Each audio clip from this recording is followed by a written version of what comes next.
Junior NTR fans దెబ్బకు ఆ MLA పత్తా లేకుండా పోయారు. ఒకటి కాదు రెండు కాదు, ఏకంగా 10 రోజుల పాటు ఆ ఎమ్మెల్యే ఆచూకీ కనిపించలేదు.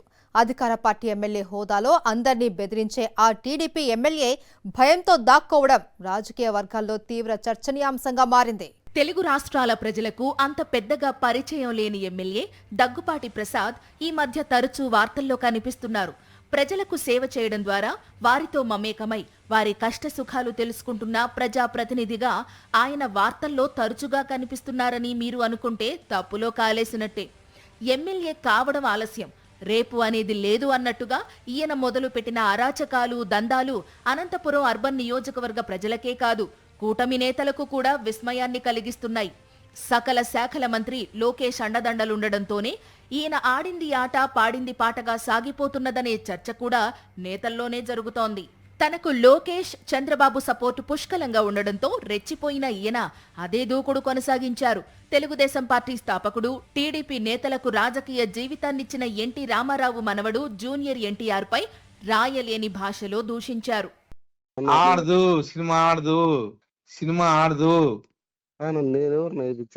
సినిమా ఆడదు ఇప్పుడు, ఓకేనా?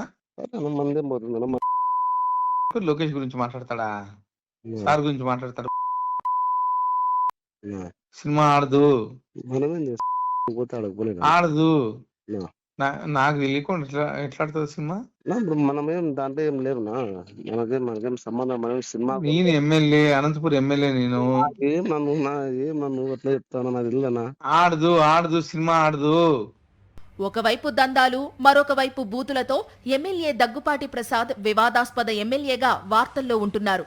జూనియర్ ఎన్టీఆర్ అంటే చంద్రబాబు, నారా లోకేష్లకు నచ్చదని, ఆయన సినిమాలు ఆడనివ్వనని, నా ఆదేశాలు ధిక్కరించి వార్ 2 సినిమా విడుదల చేస్తే స్క్రీన్లు కాల్చేయిస్తానని ఎమ్మెల్యే దగ్గుపాటి ప్రసాద్ వార్నింగ్ ఇవ్వడాన్ని చూసి రాజకీయ పార్టీలకు అతీతంగా అందరూ విస్మయాన్ని వ్యక్తం చేస్తున్నారు.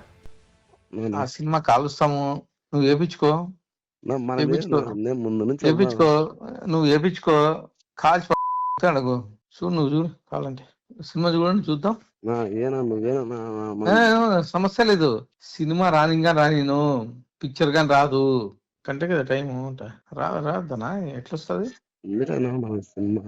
రాదు, ఆడిందనుకో మధ్యలో కాలుస్తారు. ఎమ్మెల్యే దగ్గుపాటి ప్రసాద్ తన స్థాయిని మరిచిపోయి జూనియర్ ఎన్టీఆర్ ను టార్గెట్ గా చేసుకోవడం చర్చనీయాంశంగా మారింది. మీడియాలో రాయడానికి వీలులేని పదాలతో ఎమ్మెల్యే చేసిన దూషణలు సోషల్ మీడియాలో వైరల్ గా మారడంతో జూనియర్ ఎన్టీఆర్ ఫ్యాన్స్ ఆగ్రహం వ్యక్తం చేశారు. అనంతపురంలోని ఎమ్మెల్యే కార్యాలయాన్ని ముట్టడించారు.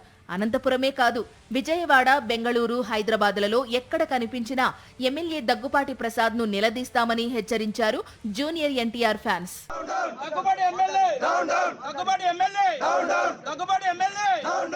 ఈ వివాదం చెలరేగిన నాటి నుంచి Anantapuram urban TDP MLA Daggupati Prasad అదృశ్యమయ్యారు. గత 10 రోజులుగా నియోజకవర్గంలో అందుబాటులో లేరు. సోమవారం రోజున డీఆర్సీ మీటింగ్ ఉన్న నేపథ్యంలో ఆయన అనంతపురం నగరానికి చేరుకున్నారు. ఈ మధ్యలో ముఖ్యమంత్రి చంద్రబాబును కలిసిన ఆయన జూనియర్ ఎన్టీఆర్ అనుచిత వ్యాఖ్యలపై వివరణ ఇచ్చినట్లు సమాచారం. ఈ నేపథ్యంలో ముఖ్యమంత్రి చంద్రబాబు నాయుడు ఆయనను మందలించి వదిలేసినట్లు ఎల్లో మీడియాలో కథనాలు వచ్చాయి. ఎమ్మెల్యే దగ్గుపాటి ప్రసాద్ పై చర్యలు తీసుకోవలసిన చంద్రబాబు ఆ పని చేయకుండా వదిలేయడం ప్రస్తుతం రాష్ట్ర రాజకీయాల్లో తీవ్ర చర్చనీయాంశంగా మారింది. ఎమ్మెల్యేపై కఠిన చర్యలు తీసుకోవాలని, సస్పెండ్ చేయాలని 48 గంటల డెడ్ లైన్ పెట్టారు జూనియర్ ఎన్టీఆర్ అభిమానులు. ఆ డెడ్ లైన్ ముగిసిన తరువాత వారు ఒక్కసారిగా రెచ్చిపోయారు. అనంతపురంలోని టీడీపీ ఎమ్మెల్యే దగ్గుపాటి ప్రసాద్ కార్యాలయాన్ని ముట్టడించడంతో ఉద్రిక్తత నెలకొంది. జూనియర్ ఎన్టీఆర్ ఫ్యాన్స్ పై పోలీసులు లాఠీచార్జి చేశారు. ఎక్కడికక్కడ అడ్డుకుని బలవంతంగా అరెస్టు చేశారు. తెలుగు రాష్ట్రాల నుంచే కాకుండా తమిళనాడు, కర్ణాటక రాష్ట్రాల నుంచి అనంతపురానికి బయలుదేరిన జూనియర్ ఎన్టీఆర్ ఫ్యాన్స్ ను సరిహద్దు ప్రాంతంలోనే అడ్డుకున్నారు పోలీసులు.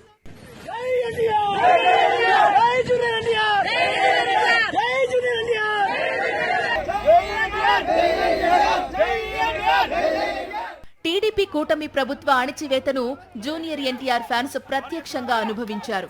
ఈ అణిచివేతను చూసిన రాజకీయ విశ్లేషకులు ఎమ్మెల్యే దగ్గుపాటి ప్రసాద్ అనుచిత వైఖరిని టీడీపీ అధిష్టానం సమర్థిస్తున్నట్లు తెలుస్తోందని అభిప్రాయపడుతున్నారు.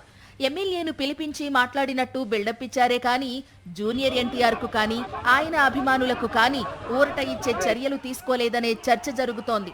ఈ నేపథ్యంలో చంద్రబాబు, నారా లోకేష్ తీరుపై ఇప్పుడు జూనియర్ ఎన్టీఆర్ ఫ్యాన్స్ గుర్రుగా ఉన్నారు.